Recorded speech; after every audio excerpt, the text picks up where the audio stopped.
Hello everyone, welcome to the channel. हम कर रहे हैं टेक्स्ट बुक का बेस्ट 4000 स्मार्ट क्वेश्चन बैंक, जिसकी पॉलिटी सीरीज हमने स्टार्ट कर दी है, जिसमें लगभग 580 के आसपास क्वेश्चंस होंगे। ये 3 लेवल में हम कराएंगे, 3 वीडियोस में पूरी पॉलिटी खत्म हो जाएगी।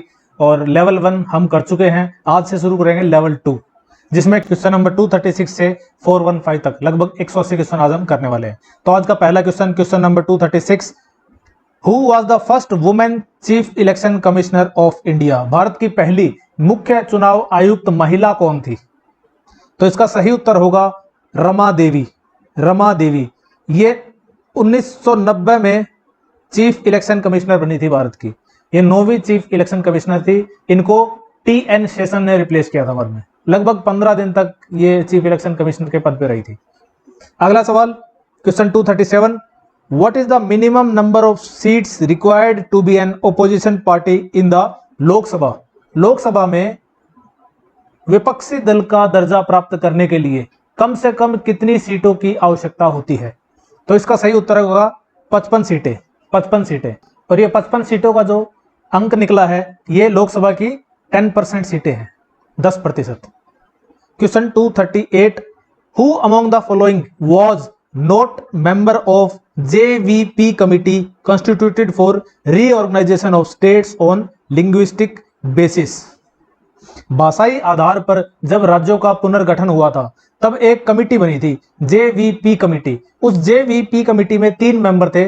निम्न 4 जो ऑप्शन दिए हैं, उनमें से आपको आइडेंटिफाई करना है कि कौन उसका मेंबर नहीं था। तो JVP से बनेगा जवाहरलाल नेहरू, वल्लभ भाई पटेल और पत्ताभी सीतारामैया। तो ये जो पोटी श्रीरामुलु थे, पोटी श्रीरामुलु, ये मेंबर नहीं थे जेवीपी कमेटी के। जेवीपी कमेटी बनी थी 1948 में। 1948 में और 1949 में इसने अपनी रिपोर्ट पेश की थी, जिसमें कहा गया था कि राज्यों के पुनर्गठन की अभी आवश्यकता नहीं है। तो जब इस कमेटी की रिपोर्ट आई, तो ये जो चौथा ऑप्शन हमने देखा है, पोटी श्रीरामुलु, ये चाहते थे कि आंध्र प्रदेश एक अलग राज्य बने। तेलुगु स्पीकिंग एरिया को मद्रास से निकालकर एक अलग राज्य यानी आंध्र प्रदेश बनाना चाहते थे। तो जब 1949 में ये रिपोर्ट सबमिट हुई थी जेवीपी की, तो इन्होंने आंदोलन शुरू कर दिया। लेकिन जब सरकार ने इनके आंदोलन की मांग को स्वीकार नहीं किया, तो 1952 में 1952 में इन्होंने आमरण अनशन स्टार्ट कर दिया और 56 दिन के बाद इनकी मृत्यु हो गई। जब इनकी मृत्यु हुई अनशन के बाद, तो आंध्र प्रदेश में रॉयट शुरू हुए, वहां पर दंगे भड़क गए। जब दंगे भड़क गए तो सरकार को आंध्र प्रदेश एक नया राज्य बनाना पड़ा। तो स्वतंत्रता के बाद पहला राज्य बनने वाला था आंध्र प्रदेश, नया राज्य, जो कि बना था 1953 में। 1953 में आंध्र प्रदेश बना था। आंध्र प्रदेश का जन्मदाता पोटी श्रीरामुलु है एक तरह से। 1952 में इन्होंने फास्ट अनटू डेथ रखा था। जब 1953 में आंध्र प्रदेश बना, जब उसके बाद बाकी राज्यों में भी अलग अलग राज्यों की डिमांड शुरू हो गई। जब ऐसी डिमांड आनी शुरू हो गई अलग अलग राज्यों से भी, तब स्टेट रीऑर्गेनाइजेशन कमीशन बनाया गया, राज्य पुनर्गठन आयोग बनाया गया 1953 में ही। 1953 में राज्य पुनर्गठन आयोग बना, जिसने 1955 में अपनी रिपोर्ट दी और राज्यों का पुनर्गठन किया गया 1956 में। तो स्टेट रीऑर्गेनाइजेशन एक्ट बना है 1956 के अंदर। स्टेट रीऑर्गेनाइजेशन एक्ट बना है 1956 के अंदर। तो ये जो सारी कहानी थी कि राज्य कैसे बने, भाषाई आधार पर राज्यों का पुनर्गठन कैसे हुआ। 1956 में जब स्टेट रीऑर्गेनाइजेशन एक्ट बना, तो उस एक्ट के तहत कंट्री के अंदर 14 राज्य और 6 केंद्र शासित प्रदेश बनाए गए। ऐसा सवाल भी आ सकता है पेपर में कि SRA यानी स्टेट रीऑर्गेनाइजेशन एक्ट 1956 के मुताबिक कितने राज्य और कितने केंद्र शासित प्रदेश बनाए गए? तो 14 states and 6 union territories. Next question, polity level 2 के क्वेश्चंस कर रहे हो? गुड कर लो, इंपॉर्टेंट है, एसएससी पूछ लेती है। सो मैं तो बस ये बताने आया था कि अगर अभी तक आप लोगों ने कोई मॉक टेस्ट नहीं लगाए हैं, तो आप टेक्स्ट बुक के मॉक टेस्ट लगा सकते हो। इनके मॉक टेस्ट बिल्कुल एग्जाम ओरिएंटेड हैं। एक्चुअल में एग्जाम्स में जो क्वेश्चंस आते हैं उनका यहाँ पे यूज किया गया है, और डिट्टो एग्जाम के जो पेपर्स हैं वो भी आपको यहाँ पे मॉक टेस्ट के रूप में मिल जाएंगे। अगर आप मेरा कोड लगाते हो भाई BHAI, भाई कोड लगाने से आपको 10% डिस्काउंट मिल जाएगा। एक साल तक आप जितने मर्जी मॉक टेस्ट दो, यहाँ पे आपको एसएससी के, रेलवे के, डिफेंस के, स्टेट गवर्नमेंट एग्जाम्स के, सबके जो यहाँ पे आपको मॉक टेस्ट मिल जाएंगे। जैसे आप एमटीएस की तैयारी कर रहे हो, सीजीएल की, सीएचएसएल की, सीपीयू की, मतलब सारे मॉक टेस्ट है यहाँ पे। और ये इतना बड़ा प्लेटफॉर्म है कि ऑलरेडी लाखों बच्चे यहाँ पे जुड़े हुए हैं, तो आप एक बड़े लेवल पे अपना रैंक एनालिसिस कर पाओगे कि आप मतलब कहाँ पे कितना पानी में हो। तो आप भाई कोड लगा के, BHAI भाई कोड लगा के यहाँ पे 10% डिस्काउंट ले लेना। तो चलिए कंटिन्यू कीजिए अपने पॉलिटी के questions. Question 239, who among the following was the founder of Veer Bharat Sangh? Veer Bharat संघ का फाउंडर कौन था? सही उत्तर है विजय सिंह पथिक। विजय सिंह पथिक। अगला सवाल, which of the following article state the abolition of titles? Abolition of titles, उपाधियों के अंत से रिलेटेड कौन सा आर्टिकल है? वो है आर्टिकल 18। आर्टिकल 18, अनुच्छेद 18। Question 241, who was the first high court जज of Rajasthan? Rajasthan high court बना था 1949 में। पहला हाई कोर्ट जज थे कमलकांत वर्मा। राजस्थान हाई कोर्ट की बात हो रही है। राजस्थान से जितने भी रिलेटेड एग्जाम्स होंगे इनमें इंपॉर्टेंट क्वेश्चन हो जाता है। Next question, question 242, what is not one of the main duties of election commission of India? Election commission of India की निम्न में से कौन सी एक मेन ड्यूटी नहीं है? कंट्रोल एंड कंडक्ट इलेक्शंस, बिल्कुल यही तो ड्यूटी है। सुपरवाइज इलेक्शंस, ये भी ड्यूटी है।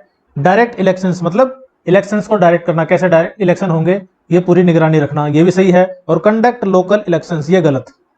ये काम इलेक्शन कमीशन ऑफ इंडिया का नहीं है, ये स्टेट इलेक्शन कमीशन का है। हर राज्य का अपना एक इलेक्शन कमीशन होता है।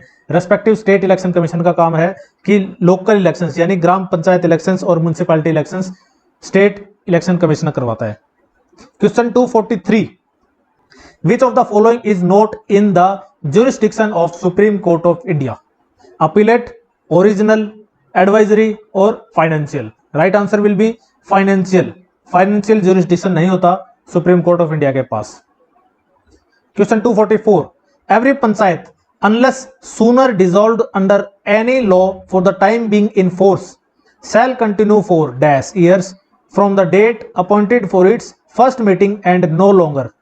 बेसिकली पूछा गया कि पंचायत का टाइम पीरियड कितना होता है, वो है 5 साल। क्वेश्चन 245, नीति इन नीति आयोग स्टैंड्स फॉर? नीति इन नीति आयोग, नीति की फुल फॉर्म बनेगी national institution for transforming India. National institution for transforming India.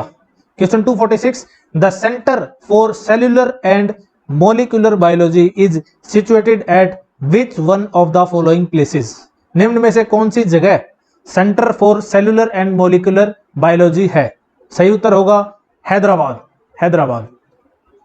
Question 247, what does the term MFN mean in the context of WTO? WTO के कॉन्टेक्स्ट में MFN क्या होता है? MFN होता है most favoured nation. Most favoured nation, most favoured nation का दर्जा एक देश दूसरे देश को देता है, जिससे वो उन देशों के बीच में एक्सपोर्ट इंपोर्ट हो रहा है उसमें कुछ रियायत देता है। Question 248, what is the full form of SAARC? SAARC की फुल फॉर्म क्या है? सार्क की फुल फॉर्म होगी the South Asian Association for Regional Cooperation. The South Asian Association for Regional Cooperation. SAARC की स्टैब्लिशमेंट हुई थी 8 दिसंबर 1985 को। 8/12/1985 में सार्क स्टैब्लिश हुआ था। सार्क में मेंबर हैं टोटल 8। भारत और उसके पड़ोसी देश सब सार्क के अंदर आते हैं। तो इसका हेडक्वार्टर है काठमांडू में, नेपाल के काठमांडू में। और इसकी स्थापना अगर पूछा जाए, इसकी स्थापना कहां हुई थी सार्क की? वो हुई थी ढाका में, यानी पहली बार ढाका में मिले थे ये लोग। तो सार्क का पहला सम्मेलन भी पूछा जाए तो वो ढाका में हुआ था। ढाका में सार्क की स्थापना हुई थी 1985 में और इसका हेडक्वार्टर बनाया था नेपाल के काठमांडू में। लेकिन यहाँ पर एक बात और है जो ध्यान रखने वाली है कि सार्क के इनिशियल मेंबर्स, जब ये ढाका में बना था 1985 में, तब इनिशियल मेंबर्स थे 7 और एक मेंबर बाद में जुड़ा है। बाद में जुड़ा है 2007 में ही, 2007 में। वो आखिरी मेंबर है, 8वां मेंबर है अफगानिस्तान। अगला सवाल, question 249, which of the following states has bicameral legislature? निम्न में से कौन से राज्य में द्विसदनात्मक प्रणाली है? द्विसदनात्मक प्रणाली यानी कौन से राज्य में 2-2 सदन है? विधानसभा और विधान परिषद। कौन कौन से ऐसे राज्य हैं जिनमें 2 सदन होते हैं? ऐसे टोटल राज्य हैं 6। कौन कौन से हैं? जोड़ी जोड़ी में है, 3-3 की जोड़ी होगी। यूपी बिहार की एक जोड़ी हो गई, महाराष्ट्र कर्नाटक की एक जोड़ी हो गई, और एक आंध्र प्रदेश और तेलंगाना। तो सही उत्तर हुआ उत्तर प्रदेश। यहां पर ध्यान रखने वाली बात यह है कि 2 ऐसे राज्य हैं जो बड़े बड़े हैं, मध्य प्रदेश, राजस्थान, इन दोनों में 2 सदन नहीं है, द्विसदनात्मक प्रणाली नहीं है। तो आपको ध्यान रखना होगा कि ना ही राजस्थान में है, ना ही मध्य प्रदेश में, ना ही पश्चिम बंगाल में है, ना ही तमिलनाडु में है। ये सारे बड़े बड़े राज्य जरूर हैं, लेकिन इनमें एक एक सदन है। 2-2 सदन की जोड़ी 3 ही जोड़ियां हैं, ठीक है। यूपी और बिहार में है 2-2, महाराष्ट्र कर्नाटक में है 2-2, और आंध्र प्रदेश और तेलंगाना में भी 2-2 हैं। क्वेश्चन 250, द लोगो यानी logo of the world wide fund का लोगो क्या है? वो है पांडा। आप इसका लोगो आप सर्च करके देख लीजिए, आपको दिखाई दे जाएगा, panda. Question 251, the president of India has same powers and functions as. Bharat के राष्ट्रपति में निम्न में से किसके समकक्ष पावर्स एंड फंक्शंस हैं? Right answer will be queen of Britain. Britain के पास जितनी शक्तियां हैं उतनी ही शक्तियां भारत के राष्ट्रपति के पास हैं। Question 252, which article of Indian constitution is related to all India services. अखिल भारतीय सेवाओं से रिलेटेड निम्न में से कौन सा अनुच्छेद है? अनुच्छेद 312। फिलहाल 3 ऑल इंडिया सर्विसेज हैं, IAS, IPS और IFS। फॉरेन सर्विसेज नहीं है, यह फॉरेस्ट सर्विसेज है, Indian forest services. Question 253, in which year did the first SAARC summit take place. पहली सार्क समिट किस साल हुई? हमने देखा कब हुई थी, 1985 में। 1985 कहां हुई थी? जहां पे सार्क की स्थापना हुई थी, यानी कि ढाका। 7 से 8 दिसंबर को चली थी और 8 दिसंबर को सार्क की स्थापना हो गई थी। Question 254, who has the final authority for making laws in India. Bharat में लॉ बनाने की फाइनल अथॉरिटी किसके पास है? प्रधानमंत्री के पास, गवर्नर के पास, पार्लियामेंट के पास, या फिर प्रेसिडेंट के पास? तो right answer will B parliament के पास। पार्लियामेंट के पास फाइनल अथॉरिटी है लॉ बनाने की। प्रेसिडेंट लॉ नहीं बनाता, ठीक है। लॉ कौन बनाता है? लोकसभा राज्यसभा मिलकर बनाते हैं, और प्रेसिडेंट पार्लियामेंट का ही पार्ट है। पार्लियामेंट के 3 पार्ट हमने देखे पिछली वीडियो में, जो लेवल 1 में पढ़ा था हमने, कि पार्लियामेंट के 3 पार्ट हैं, लोकसभा, राज्यसभा और राष्ट्रपति। ये तीनों मिलकर पार्लियामेंट बनते हैं। तो पार्लियामेंट इसमें राइट आंसर होगा, ना कि president. Question 255, which feature of Indian constitution is borrowed from Japanese constitution. Japan के कॉन्स्टिट्यूशन से कौन सा फीचर लिया गया है? फंडामेंटल राइट्स यूएसए के कॉन्स्टिट्यूशन से लिए हमने। Directive principles of state policy, ये आयरलैंड के कॉन्स्टिट्यूशन से लिए हैं। कनकरेंट लिस्ट हमने ली है ऑस्ट्रेलिया से। और प्रोसीजर इस्टेब्लिश्ड बाय लॉ, ये लिया है हमने जापान से, जापानीज कॉन्स्टिट्यूशन से। Question 256, who was the first female जज of supreme court of India. Supreme court of India की पहली महिला जज कौन थी? पहली महिला जज थी जस्टिस एम फातिमा बीवी। ये बनी थी 1989 में। 1989 में पहली बार सुप्रीम कोर्ट में फीमेल जज बनी थी। एक बार फिर से इसको ध्यान दीजिए, सुप्रीम कोर्ट की ये पहली फीमेल जज थी, ना कि chief justice of India. Chief justice of India अब तक कोई भी महिला नहीं बनी है, ये जस्ट एक जज थी सुप्रीम कोर्ट की पहली, फातिमा बीवी। Question 257, who among the following issues A notification for prorogation of parliamentary session. Prorogation क्या होता है? एंड ऑफ सेशन करना, मतलब एक सेशन चल रहा है, 3 सेशन चलते हैं, बजट सेशन, मॉनसून सेशन और विंटर सेशन। जब लोकसभा आके बैठती है तो कुछ 10-15 दिन तक लगातार डिबेट्स होंगी लोकसभा में, राज्यसभा में लगातार डिबेट्स होंगी, और उसके बाद वो सेशन खत्म हो जाता है। फिर सारे जो मंत्री हैं वो अपने अपने हल्के में चले जाएंगे, सारे के सारे एमएलए हैं या एमपी हैं वो अपने अपने हल्के में चले जाएंगे और विकास कार्य करेंगे। लेकिन जो डिबेट्स हैं वो ओनली सेशन के दौरान होते हैं। तो जब कोई सेशन खत्म हो जाता है, चाहे बजट सेशन हो या फिर मॉनसून सेशन या विंटर सेशन हो, तो सेशन जब खत्म होता है उसको बोलते हैं सेशन प्रोरोग किया गया है, प्रोरोगे। तो प्रोरोगेशन कौन करता है सेशन का? वो करता है president of India, president. Session को बुलाता कौन है? वो भी बुलाता है प्रेसिडेंट। यहां पे दो और कीवर्ड्स हैं जो आपको ध्यान रखने होंगे। एक है adjourn, who has the power to adjourn the house. Lok Sabha या राज्यसभा दोनों हाउस हैं, उनमें से किसी हाउस को अडजोर्न का मतलब उस हाउस को उस दिन के लिए उसकी कार्रवाई स्थगित करना बोलते हैं अडजोर्न, अडजोर्न फॉर द डे। तो वो करता है उस हाउस का रेस्पेक्टिव चेयरमैन, या फिर लोकसभा है तो स्पीकर और राज्यसभा है तो चेयरमैन। नेक्स्ट कीवर्ड है हाउस डिसॉल्व्ड, हाउस को डिसॉल्व करना। डिसॉल्व करना मतलब उस हाउस के जितने मेंबर्स हैं उन सभी की मेंबरशिप उस समय खत्म हो जाती है। जितने भी एमपी हैं या फिर एमएलए हैं उस हाउस के, उनकी मेंबरशिप खत्म हो जाती है, हाउस हो जाता है डिसॉल्व। हाउस डिसॉल्व होता है सिर्फ लोकसभा का, राज्यसभा का नहीं होता है। राज्यसभा कभी डिसॉल्व नहीं होती।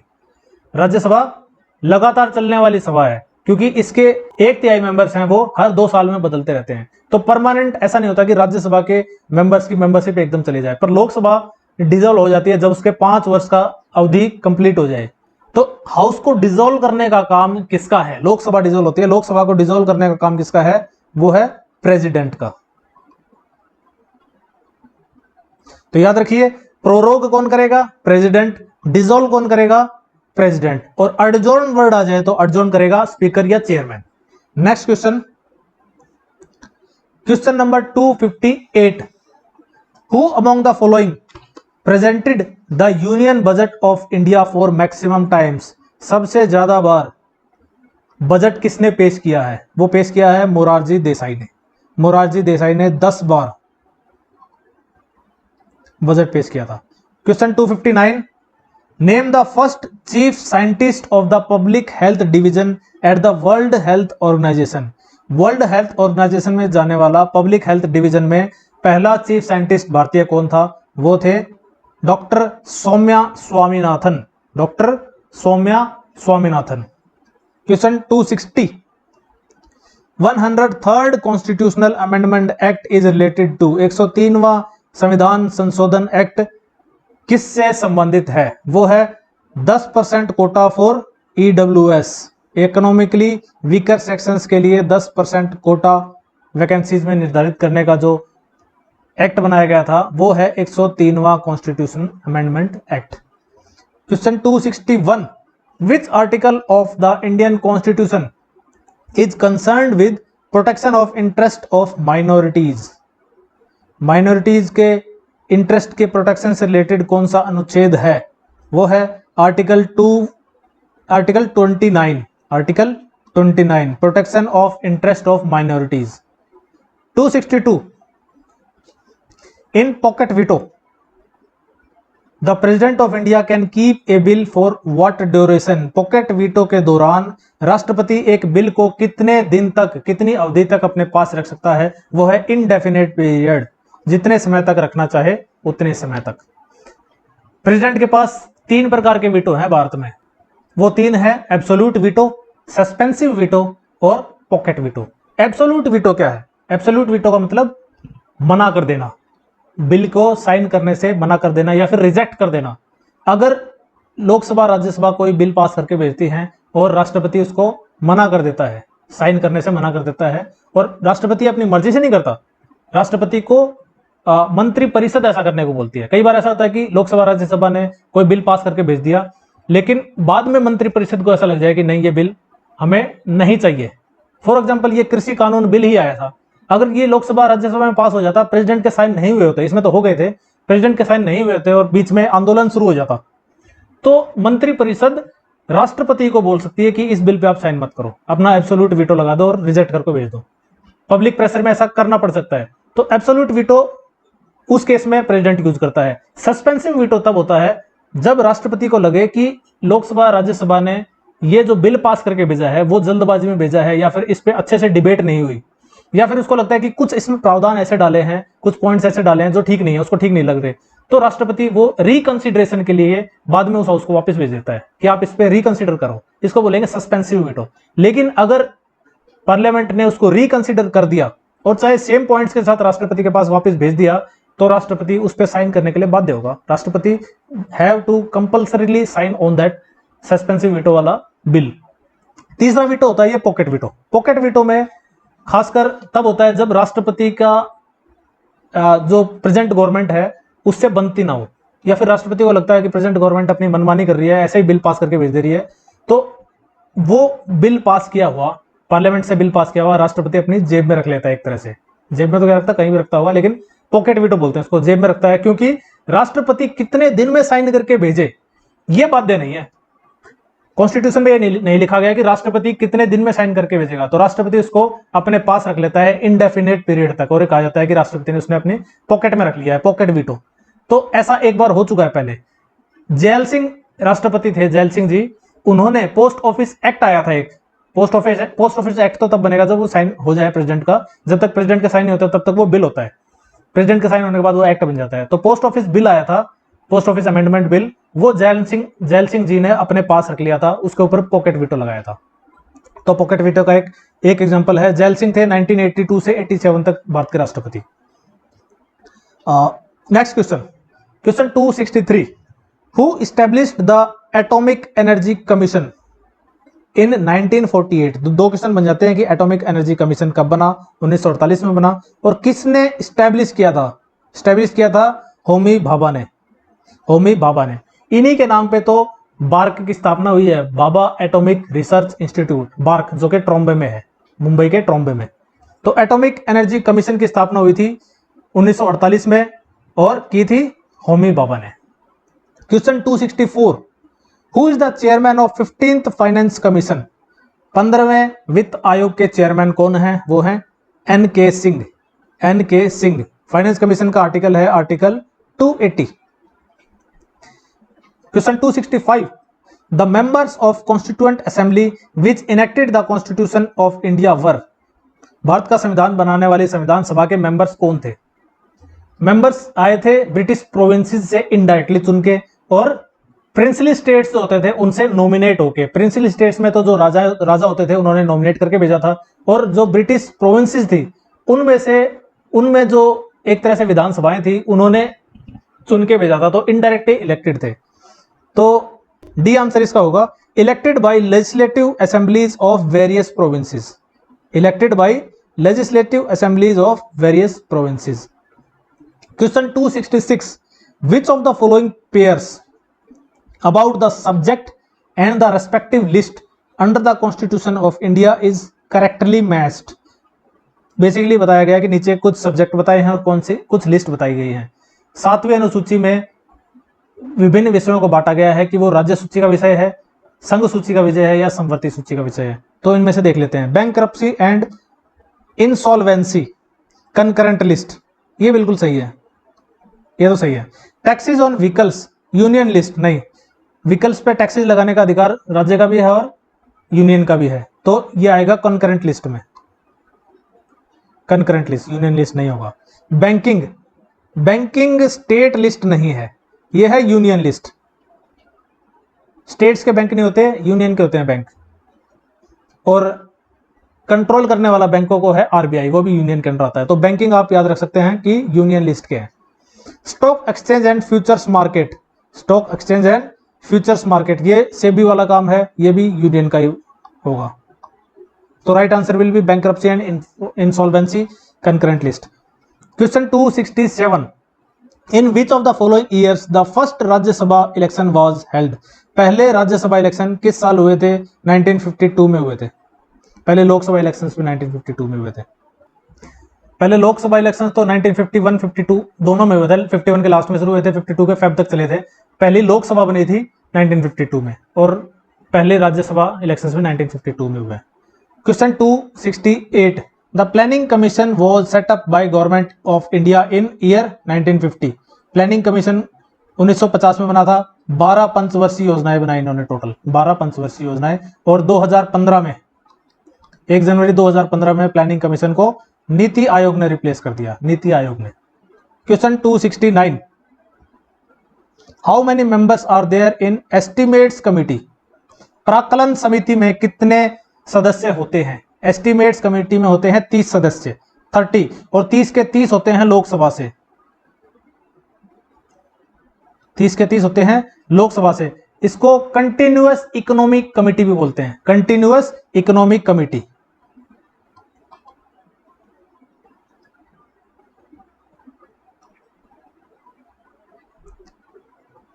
Question 270, the maximum strength of the Bangladeshi parliament. Bangladeshi parliament की मैक्सिमम स्ट्रेंथ 350, इंपॉर्टेंट नहीं है।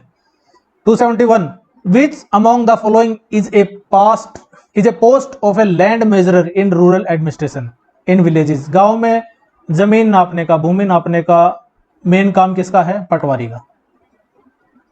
विच of the following is not a member state of SAARC. SAARC का इनमें से कौन सा मेंबर नहीं है? सार्क का मेंबर नहीं है म्यांमार। म्यांमार, सार्क में 7 कंट्रीज थे पहले, 8वां बना था अफगानिस्तान। 7 कंट्रीज कौन कौन से थे? इंडिया, पाकिस्तान, बांग्लादेश, नेपाल, भूटान, श्रीलंका और मालदीव्स, और लास्ट में बन गया अफगानिस्तान। टोटल 8 कंट्री है सार्क में। सार्क की स्थापना हुई थी 8 दिसंबर 1985 को। इसका हेडक्वार्टर है काठमांडू, नेपाल, और इसकी स्थापना हुई थी और पहला इसका सम्मेलन हुआ था 8 दिसंबर 1985 को, वो हुआ था ढाका में। 273, विच of the following is the state bird of Haryana. Haryana का राज्य पक्षी कौन सा है? ब्लैक फ्रैंकोलिन, काला तितर, black francolin. 274, in which among the following amendments Goa was made a full-fledged state with a state assembly। Goa को कौन से संविधान संशोधन के तहत एक पूर्ण राज्य का दर्जा दिया गया? वो था 56वां संविधान संशोधन 1987। गोवा 56वां संविधान संशोधन 1987, और गोवा बना था 25वां राज्य, 25th स्टेट था। On any issue pertaining to the disqualification of any member of Lok Sabha under 10th schedule of Indian Constitution, the final decision is taken by। 10वीं अनुसूची के तहत दल बदल की है 10वीं अनुसूची। दल बदल का आरोप लगा के किसी मेंबर को डिस्क्वालीफाई करना लोकसभा में, किसका डिसीजन होगा? वो होगा स्पीकर ऑफ लोकसभा का। स्पीकर ऑफ लोकसभा इस पे फाइनल डिसीजन लेगा। 276, विच of the following is correct about FICCI। FICCI के बारे में कौन सी बात करेक्ट है? फिक्की की फुल फॉर्म बनेगी federation of Indian chambers of commerce and industry. Federation of Indian chambers of commerce and industry. FICCI की स्थापना हुई थी 1927 में, 1927 में। 1927 में और क्या हुआ था आप कमेंट करके बताइए। 1927 में फिक्की की स्थापना हुई थी और इसकी स्थापना करने की एडवाइस दी थी महात्मा गांधी ने। महात्मा गांधी के एडवाइस के ऊपर फिक्की की स्थापना हुई थी।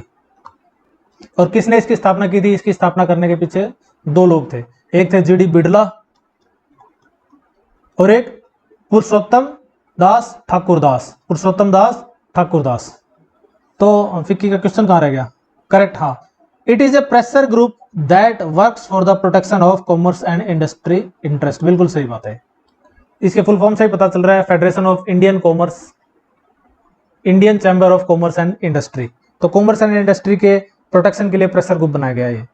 Question 277, how many seats are allocated to Rajasthan in Lok Sabha. Lok Sabha में राजस्थान को कितनी सीटें प्राप्त हैं? वो हैं 25।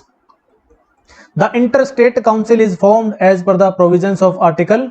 इंटर स्टेट काउंसिल का आर्टिकल है 263। ये आ गया आर्टिकल 263, इंटर स्टेट काउंसिल। इसका हेड होता है प्रधानमंत्री। पहली बार ये बनाई गई थी 1990 में। इंटर स्टेट काउंसिल बनाई गई थी 1990 में। Question 279, which among the following is not a constitutional body, निम्न में से कौन सी एक संवैधानिक संस्था नहीं है? फाइनेंस कमीशन तो कॉन्स्टिट्यूशनल बॉडी है, आर्टिकल 280 है इसके लिए। इलेक्शन कमीशन अनुच्छेद 324 कॉन्स्टिट्यूशनल बॉडी है। यूपीएससी अनुच्छेद 315 कॉन्स्टिट्यूशनल बॉडी है। नेशनल ह्यूमन राइट्स कमीशन ये कॉन्स्टिट्यूशनल बॉडी नहीं है, ये एक स्टैट्यूटरी बॉडी है। स्टैट्यूटरी बॉडी वो होती है जिसके लिए पार्लियामेंट एक एक्ट बनाती है, तो इसके लिए एक्ट बना था protection of human rights, protection of human rights act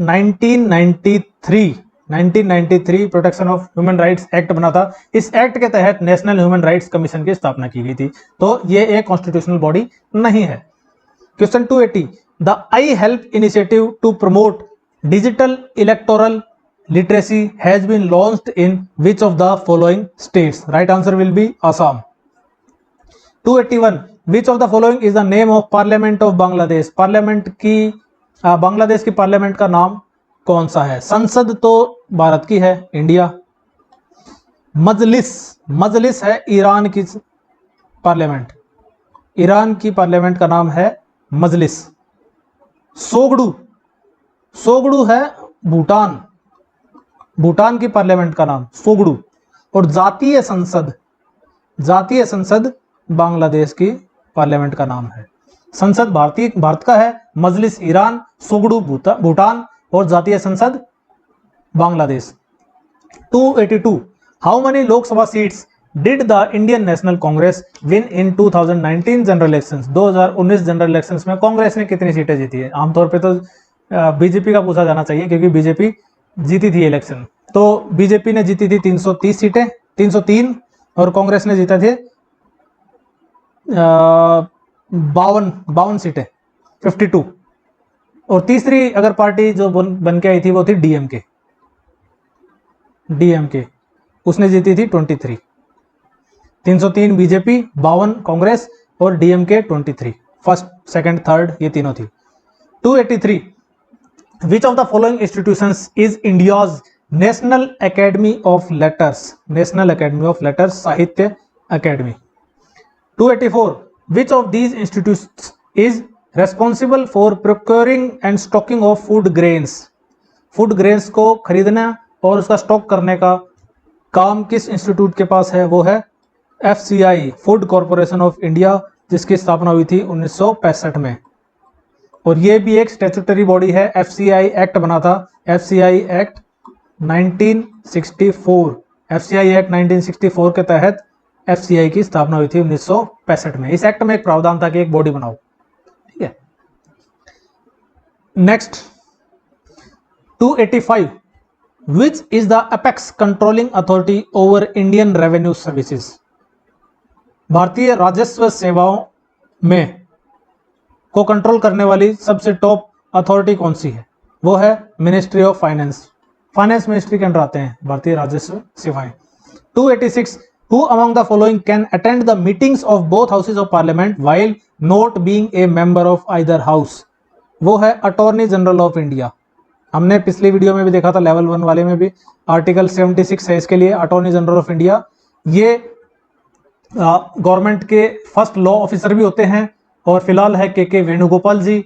और अटॉर्नी जनरल ऑफ इंडिया को संसद के किसी भी सदन में बैठने का अधिकार है, वो पार्टिसिपेट कर सकता है, बोल भी सकता है, पर वोटिंग नहीं कर सकता क्योंकि ये वो एक मेंबर नहीं है। लोकसभा में भी अटेंड कर सकता है ये और राज्यसभा में भी, और वहां पे डिबेट्स में भी पार्टिसिपेट कर सकता है। Attorney general of India, very important question. Question 287, when was the representation of people act passed? Representation of people act pass हुआ था 1951 में, 1951। 288, government of India recently announced constitution of NITI Aayog as a policy think tank replacing planning commission. NITI stands for, NITI की full form क्या होगा? नीति का full form होगा national institution for transforming India, national institution for transforming India. India's national emblem is, Bharat का राष्ट्रीय चिन्ह क्या है? वो है लायन कैपिटल, लायन कैपिटल। ये लिया था सारनाथ के अशोक स्तंभ से। सारनाथ में सम्राट अशोक ने स्तंभ बनवाया है, उसके ऊपर शेर बनाया हुआ है, वो लायन कैपिटल भारत का राष्ट्रीय चिन्ह है। Dash seats are allocated to Puducherry in Rajya Sabha. Rajya Sabha में पुदुचेरी को मिली है एक सीट। दिल्ली को मिली है 3 सीटें, जम्मू कश्मीर को मिली है 4 सीटें, और बाकी जितने भी केंद्र शासित प्रदेश हैं उन सबको एक एक सीटें।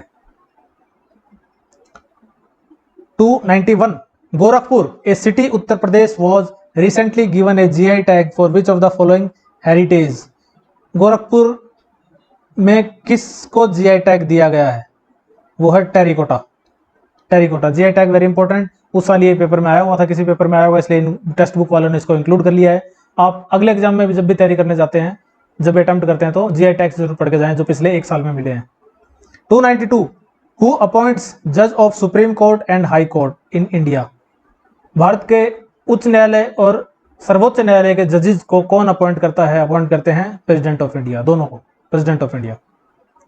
293 who was the minister of railways and transport in first cabinet of free India 1947।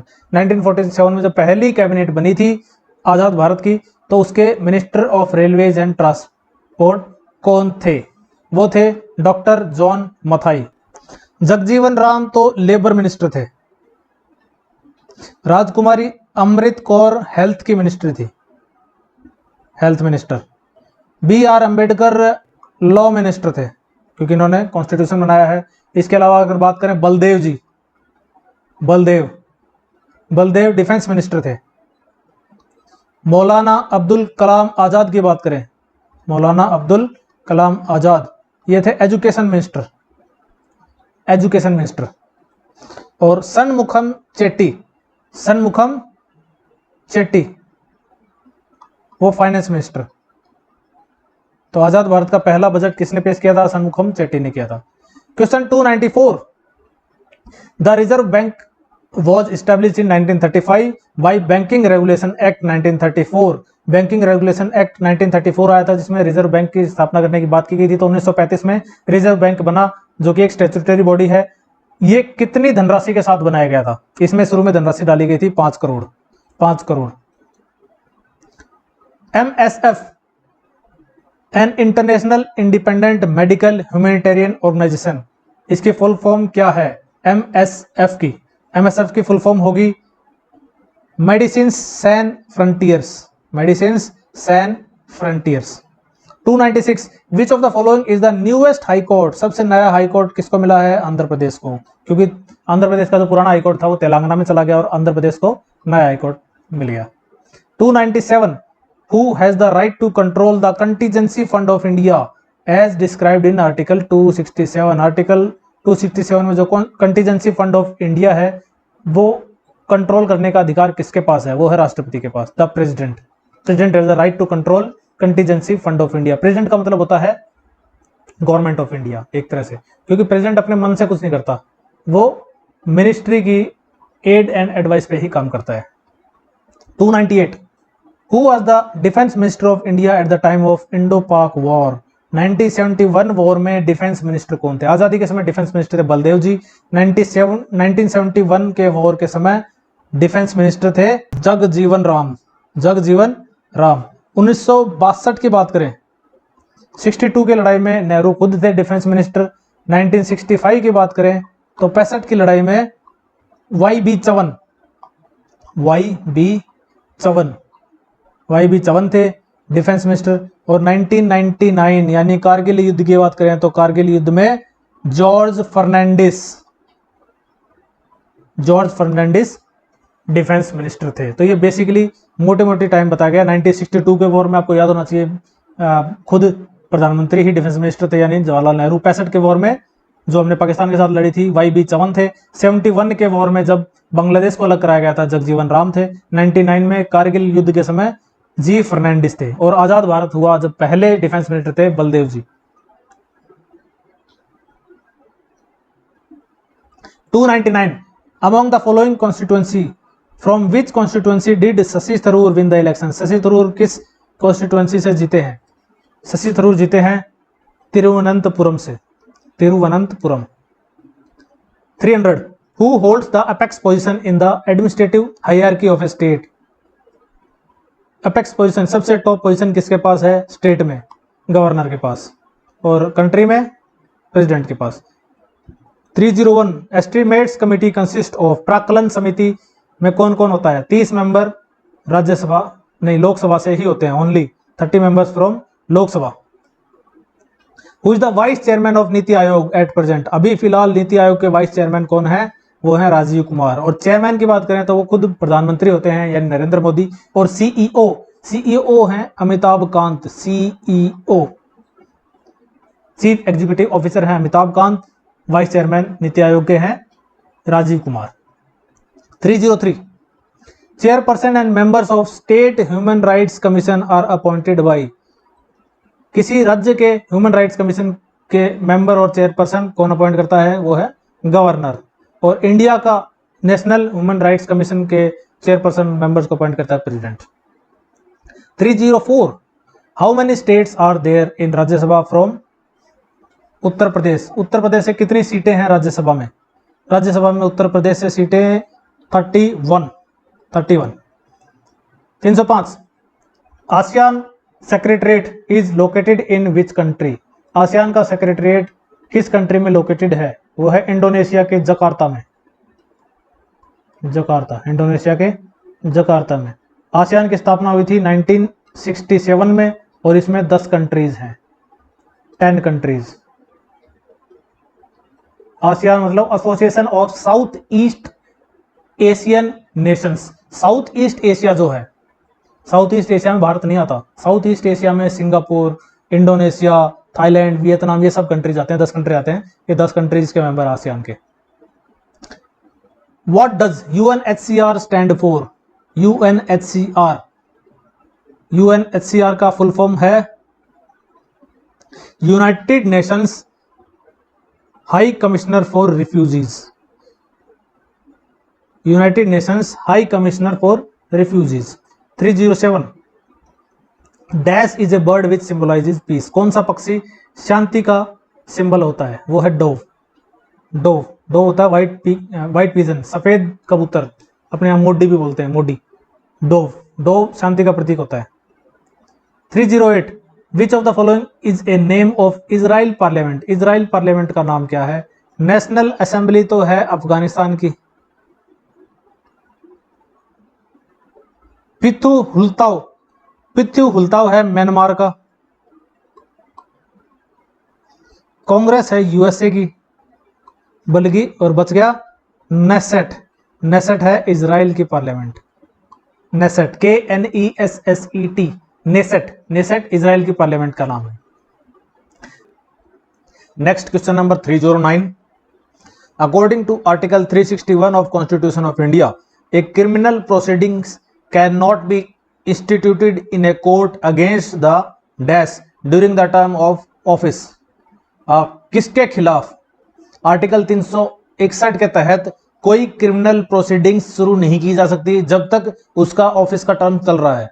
Right answer होगा governor plus president.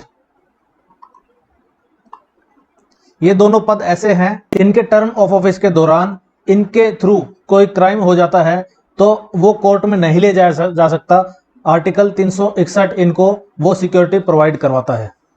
Question 310 what does the term veto power mean? Veto power का मतलब क्या है? अभी हमने थोड़ी देर पहले देखा कि 3 प्रकार के वीटो हमारे राष्ट्रपति यूज कर सकते हैं, एब्सोल्यूट वीटो, सस्पेंसिव वीटो और पॉकेट वीटो। एक और वीटो होता है qualified veto. Qualified veto India के लिए नहीं है, यूएसए में यूज होता है। एक क्वेश्चन ऐसा भी आता है कई बार कि निम्न में से कौन सा वीटो इंडियन प्रेसिडेंट यूज नहीं करता, या यूज इंडियन प्रेसिडेंट को पावर नहीं है। ये चारों वीटो के नाम होंगे, इसका आंसर होगा क्वालिफाइड वीटो। ऐसे याद रखते थे कि Indian president is not qualified for qualified veto. तो वीटो पावर का मतलब क्या है? राइट टू डिस्क्लोज इंफॉर्मेशन नहीं, राइट टू पोस्टपोन और कैंसिल डिसीजन, ये सही है। या तो पोस्टपोन करना है या कैंसिल कर देना है डिसीजन, यही है वीटो पावर। पोस्टपोन कब होता? सस्पेंसिव वीटो में, सस्पेंड कर दिया, सस्पेंसिव वीटो। और कैंसिल होगा एब्सोल्यूट वीटो में। Pocket veto decision pending, postpone जो किया है वो परमानेंट ही कर दिया, इंडेफिनिट पीरियड तक। Question number 311 chief election commissioner of India is appointed for a period of how many years? For 6 years और 65 years? 6 साल का टर्म हो या फिर 65 उनकी एज हो, whichever is earlier. Where is the headquarters of UNESC, United Nations Economic and Social Council? Headquarter is in New York. Right answer will be New York. Question 313, where is the institute of wood science and technology? Wood science and technology institute कहां पर है? वो है बेंगलोर में।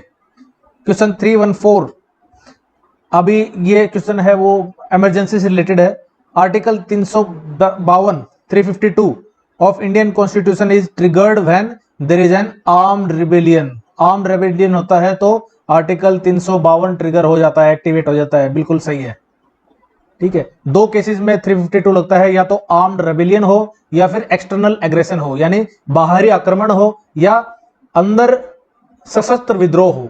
Country के अंदर या तो कोई सशस्त्र विद्रोह कर दे या बाहर से आक्रमण हो जाए, दोनों केसेस में नेशनल इमरजेंसी लगती है। नेशनल इमरजेंसी का अनुच्छेद है अनुच्छेद 352।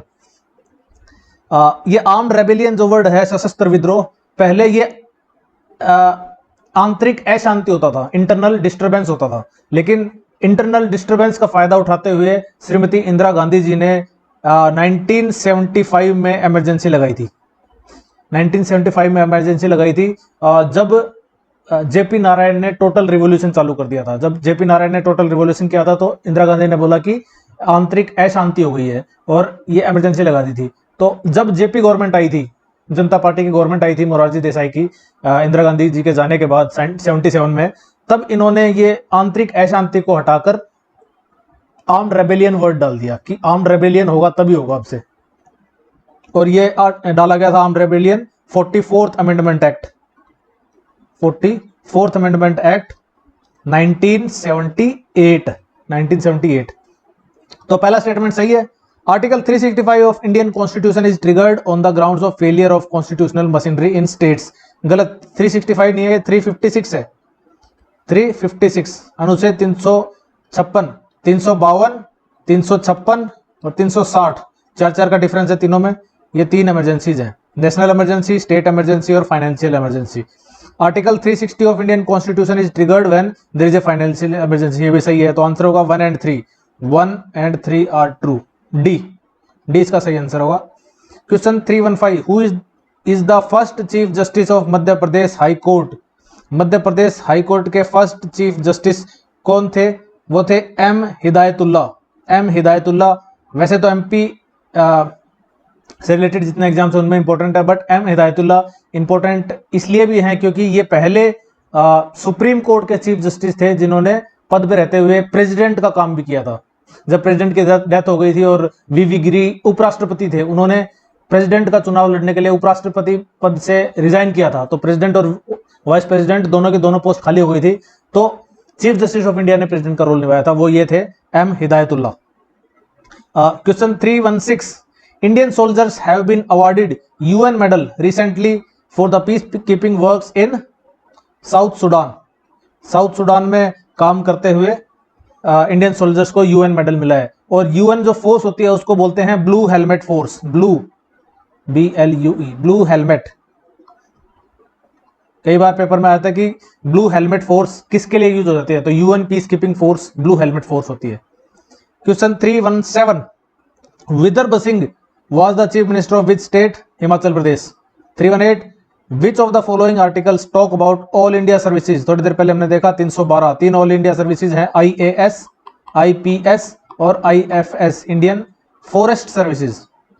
Question 319, which among the following articles deals with national emergency? National emergency देखा था हमने 352, आर्म्ड रेबेलियन और एक्सटर्नल एग्रेशन, सशस्त्र विद्रोह और बाह्य आक्रमण, इन 2 कारणों से 352 ट्रिगर होता है और नेशनल इमरजेंसी लगती है। 356 है स्टेट इमरजेंसी, यानी प्रेसिडेंट रूल किसी स्टेट में लगाना हो तो। 360 है फाइनेंशियल इमरजेंसी और 370 तो जम्मू एंड कश्मीर का था जो कि हटा दिया गया है।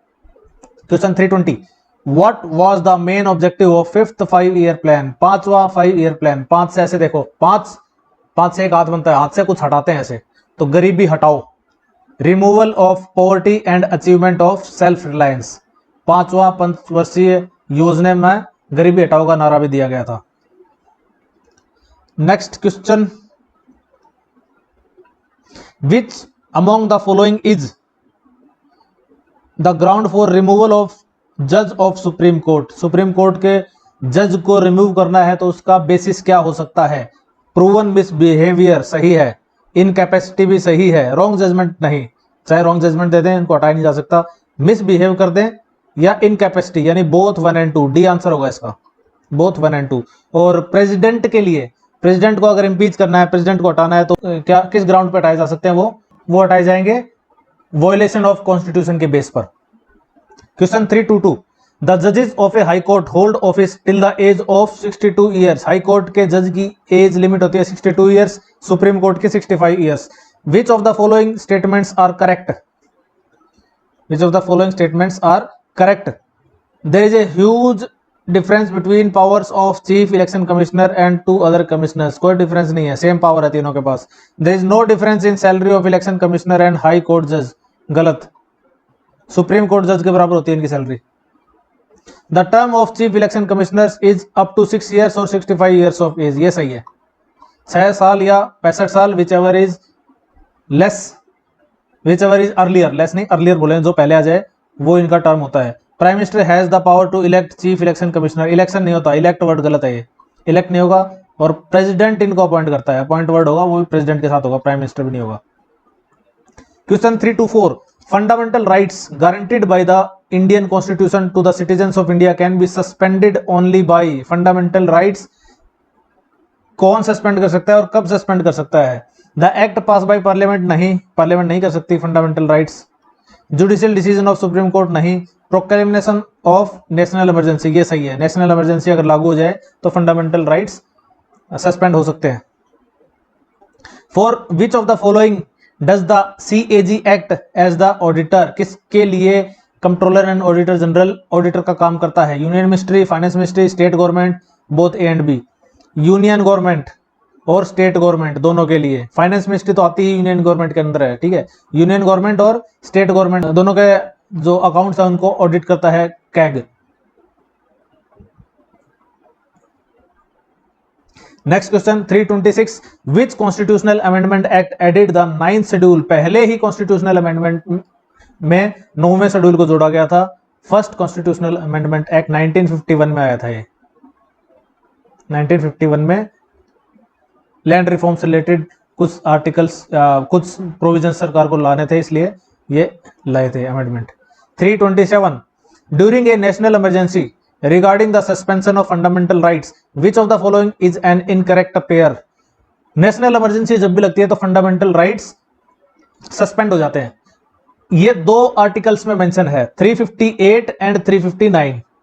358 कहता है कि जितने भी फंडामेंटल राइट्स अनुच्छेद 19 में है, आर्टिकल 19 में 6 फंडामेंटल राइट्स हैं, जैसे ही नेशनल इमरजेंसी लगेगी तो वो 6 के 6 fundamental rights in article 19 automatically suspend हो जाते हैं। उनके लिए अलग से कोई ऑर्डर निकालने की जरूरत नहीं है। नेशनल इमरजेंसी लगी मतलब आर्टिकल 19 के 6 फंडामेंटल राइट्स अपने आप सस्पेंड हो जाएंगे। लेकिन एक कंडीशन ये लगाई है 44th अमेंडमेंट एक्ट में कि आर्म्ड रेबेलियन के केस में ऐसा नहीं होगा, एक्सटर्नल इमरजेंसी के केस में होगा। एक्सटर्नल एग्रेशन के केस में अगर वो नेशनल इमरजेंसी लगी होगी तभी ऐसा होगा। आर्म्ड रेबेलियन के केस में अगर नेशनल इमरजेंसी लगी होगी तो सस्पेंड नहीं होंगे। एक्सटर्नल एग्रेशन यानी बाहरी आक्रमण के कारण अगर नेशनल इमरजेंसी लग जाती है तो 358 आर्टिकल ये कहता है कि सारे के सारे fundamental rights under article 19 suspend हो रहे हैं, ठीक है। और आर्टिकल 359 कहता है कि बाकी जो फंडामेंटल राइट्स हैं, 12 से 35 है ना फंडामेंटल राइट्स, तो 19 वाला तो इसने डील कर लिया 358 ने। 359 कहता है कि बाकी जो फंडामेंटल राइट्स हैं वो भी सस्पेंड होंगे, बट उसके लिए प्रेसिडेंट एक ऑर्डर निकालेगा कि कौन कौन सा सस्पेंड करना है, तो प्रेसिडेंट ऑर्डर निकालेगा उसके लिए। तो 58 करेगा deal protection and freedom of assembly and association, ये 19 के अंदर ही आता है आर्टिकल 19, तो ये इसके लिए होना था, यानी ये भी गलत हो गया। और 359 कहता है protection in respect of conviction for offences, ये पहले इसके लिए था लेकिन अब ये वाला भी हटा दिया गया है, ये आर्टिकल 20 है। तो 359 जो कह रहा है कि अलग से प्रेसिडेंट निकालेगा ऑर्डर और बाकी 19 के अलावा जितने फंडामेंटल राइट्स हैं उनको भी सस्पेंड किया जा सकता है। बट एक अमेंडमेंट आया उसमें कहा कि आर्टिकल 20 और 21 को नहीं कर सकते सस्पेंड। 20 क्या है? Protection in respect of conviction of offences, कि किसी के खिलाफ चार्ज लग गया है कि उसने कोई ऑफेंस किया है, तो वो अपने आप को साबित करने का उसको मौका मिलना चाहिए। ये इमरजेंसी के दौरान भी उसको मिलेगा, पहले नहीं मिलता था। और article 21 right to life, right to dignified life, कि राइट टू लाइफ फिर भी रहेगा, ये नहीं कि इमरजेंसी के नाम पे आप अपने सिटीजन्स को ही मारना शुरू कर दें। राइट टू लाइफ और कन्विक्शन ऑफ ऑफेंसेस का प्रोटेक्शन, ये दोनों आर्टिकल्स इंटैक्ट रहेंगे। तो अगर ऐसा क्वेश्चन आ जाए कि which fundamental rights remains intact even during national emergency, तो आर्टिकल 20 और 21 इसका आंसर होगा। ठीक है, अभी फिर से रिवाइज कर देता हूं। 358 आर्टिकल कहता है कि 19वें अनुच्छेद में जितने भी 6 के 6 फंडामेंटल राइट्स हैं वो ऑटोमेटिकली सस्पेंड हो जाएंगे। 359 कहता है कि 19वें हटाओ, 20वें और 21वें भी हटाओ, इसके अलावा जितने फंडामेंटल राइट्स हैं वो सस्पेंड होंगे, लेकिन उसके लिए प्रेसिडेंट ऑर्डर निकालेगा तभी सस्पेंड होगा, नहीं तो नहीं होंगे। तो नन आंसर आ गया क्योंकि दोनों ही क्रॉस हो रहे हैं। 328 according to national emergency which of the following changes are made by 44th amendment act. 44th amendment act में कौन सा चेंज लाया गया था नेशनल इमरजेंसी के रेस्पेक्ट में? नो चेंजेस वर मेड, गलत। Substitution of words armed rebellion was added instead of internal disturbance, ये हुआ था भाई। इंटरनल डिस्टर्बेंस, आंतरिक अशांति को हटाकर आर्म्ड रेबेलियन यानी सशस्त्र विद्रोह वर्ड जोड़ा गया। The president can proclaim national emergency only after receiving A return recommendation from the cabinet, ये भी किया गया था। 44th अमेंडमेंट एक्ट में ये भी लाया गया था कि प्रेसिडेंट अब से कैबिनेट बोलेगी तभी इमरजेंसी लगा सकता है। तो ये 44th अमेंडमेंट आया था 1978 में, जब जनता पार्टी गवर्नमेंट आ गई थी इमरजेंसी हटने के बाद, तब इन्होंने ऐसा किया था ताकि कल को कोई और प्रधानमंत्री जब मन चाहे तब इमरजेंसी ना लगा सके। पहले जो प्रधानमंत्री ने, श्रीमती इंदिरा गांधी जी ने जो इमरजेंसी लगाई थी वो प्रेसिडेंट को पीएम ने ही बोल दिया था और प्रेसिडेंट ने लगा दी थी वो इमरजेंसी। लेकिन यह भी आर्टिकल आ गया तो पीएम के बोलने से भी नहीं लगेगी, कैबिनेट जो है वो रिटर्न रिकमेंडेशन देगा प्रेसिडेंट को, तब नेशनल इमरजेंसी लगेगी। Next question 329 in which of the following parts the emergency provisions are placed in Indian constitution. Part 18, part 18 में इमरजेंसी प्रोविजंस हैं। पार्ट 18 में, भाग 18 में इमरजेंसी प्रोविजंस हैं। आप इस तरह से याद कर सकते हैं कि 18 का होने के बाद जब लड़की 18 साल की हो जाती है तो घर में इमरजेंसी टाइप फीलिंग हो जाती है कि भाई उसकी शादी करो। Next question, question 330 in which city is Indian rail coach factory located. Rail coach factory है कपूरथला में। 331 the drafting committee member of the constituent assembly said that governor nominated by the president will be agent of central government. जब drafting committee बनी थी तो उनमें से किस member ने कहा था कि गवर्नर अगर प्रेसिडेंट नॉमिनेट करेगा तो वो सेंट्रल गवर्नमेंट का एजेंट की तरह काम करेगा, क्योंकि प्रेसिडेंट खुद नहीं करता अपॉइंट, प्रेसिडेंट को कैबिनेट बोलती है अपॉइंट करने के लिए। तो अगर सेंट्रल गवर्नमेंट की कैबिनेट बोलेगी प्रेसिडेंट को अपॉइंट करने के लिए तो वो जिसके लिए भी बोलेगी वो गवर्नर सेंट्रल गवर्नमेंट का ही एजेंट की तरह काम करेगा। ये बात कही थी टी कृष्णामाचारी ने, टी कृष्णामाचारी ने। बाकी राजेंद्र प्रसाद तो ड्राफ्टिंग कमेटी में थे ही नहीं, वल्लभ भाई पटेल भी थे ही नहीं, और ये तो ड्राफ्टिंग कमेटी के हेड ही थे, चेयरपर्सन ही थे। 332 from which country was the procedure to amend the constitution taken. संविधान संशोधन का जो प्रोसीजर है किस कंट्री से लिया गया? वो लिया गया साउथ अफ्रीका से, साउथ अफ्रीका से। 333 who among the following was not a member of Indian constituent assembly. संविधान निर्मात्री जो सभा थी उसका कौन मेंबर नहीं था? ये क्वेश्चन रिपीट होके आते हैं, 3 नाम अलग अलग मिलेंगे जिनको आप जानते भी नहीं हो, बट एक नाम ऐसा होता है जिसको आप जानते हो और वो मेंबर नहीं था। तो ये 2 नाम हैं बेसिकली, वो आपको याद रखने हैं। एक है जो टोटल रिवॉल्यूशन जिसने इनिशिएट किया था यानी जयप्रकाश नारायण, और दूसरे महात्मा गांधी। ये 2 ऑप्शन में मिलेंगे आपको हमेशा, इनमें से एक मिलेगा तो आपको वो टिक लगाना है। ढूंढ लो जयप्रकाश नारायण ने महात्मा गांधी लिखा मिले तो वो नहीं थे कॉन्स्टिट्यूएंट असेंबली के मेंबर। अब इसमें देख लेते हैं sir Firoz Khan Noor, sir Zafrullah Khan, sir doctor Jaishankar. तो इन तीनों को आप नहीं जानते, लेकिन आप जयप्रकाश नारायण को जानते हैं। जयप्रकाश नारायण नहीं थे तो कॉन्स्टिट्यूएंट असेंबली में तो बहुत लोग थे, 300 से ऊपर लोग थे, सबके नाम तो याद रख नहीं सकते, लेकिन जयप्रकाश नारायण का तो नाम याद रख ही सकते हैं। जयप्रकाश नारायण नहीं थे, मेंबर नहीं थे, D answer. 334 which of the following committees of constituent assembly was chaired by Jawaharlal Nehru. कौन सी कमेटी के हेड जवाहरलाल नेहरू थे? स्टेयरिंग्स कमेटी, स्टेयरिंग्स कमेटी के हेड थे Rajendra Prasad, doctor Rajendra Prasad. Union powers committee, union का मतलब सेंटर, हमारे प्रधानमंत्री जो बने थे जवाहरलाल नेहरू, यही सही आंसर है, Jawaharlal Nehru. Provincial constitution committee, provinces को एक साथ कौन लेके आए थे? Basically Sardar Vallabhbhai Patel. Committee on fundamental rights and minorities, ये भी Sardar Vallabhbhai Patel. Question 335, the headquarter of airport authority of India, Delhi में। एयरपोर्ट अथॉरिटी ऑफ इंडिया का हेडक्वार्टर दिल्ली में। Who is the central minister of skill development and entrepreneurship? Dharmendra Pradhan. Who is the central minister for commerce and industry as on January 2019? Suresh Prabhu. Which amendment act made Sikkim a full-fledged state of India? 36वां संविधान संशोधन 1975 सिक्किम के लिए है। Sikkim 22वां state था भारत का, 22nd state. The countries top organisation for controlling pollution, pollution control करने के लिए टॉप ऑर्गेनाइजेशन है CPCB, CPCB यानी central pollution control board. 340, who was the de facto prime minister at the time of evolution of Indian constituent assembly? पहले प्रधानमंत्री कौन थे? Jawaharlal Nehru. Ramnath Kovind is dash president of India, कौन से राष्ट्रपति हैं रामनाथ कोविंद? 14वें राष्ट्रपति, 14th president of India. Elections to the constituent assembly was held in year, 1946 में कॉन्स्टिट्यूएंट असेंबली के इलेक्शंस हुए थे। किस कमिटी के रिकमेंडेशंस पे हुए थे? कैबिनेट मिशन, कैबिनेट मिशन के प्लान के हिसाब से। कैबिनेट मिशन ने जो प्लान बनाया था कि कॉन्स्टिट्यूएंट असेंबली में कौन कौन होगा, कैसे कैसे चुन के आएंगे, वो सब कैबिनेट मिशन में था। कैबिनेट मिशन 1946 में ही आया था, तो 1946 में ही कॉन्स्टिट्यूएंट असेंबली के इलेक्शंस हुए थे। और अगर कुछ इंपॉर्टेंट डेट्स देखें तो हम देखेंगे कि पहली मीटिंग हुई है 9 दिसंबर 1946, 9 दिसंबर 1946, और 9 दिसंबर 1946 को पहली मीटिंग हुई है तो एक टेम्परेरी चेयरमैन चुने गए थे। टेम्परेरी चेयरमैन थे डॉक्टर सच्चिदानंद सिन्हा, सच्चा इंसान सच्चिदानंद सिन्हा।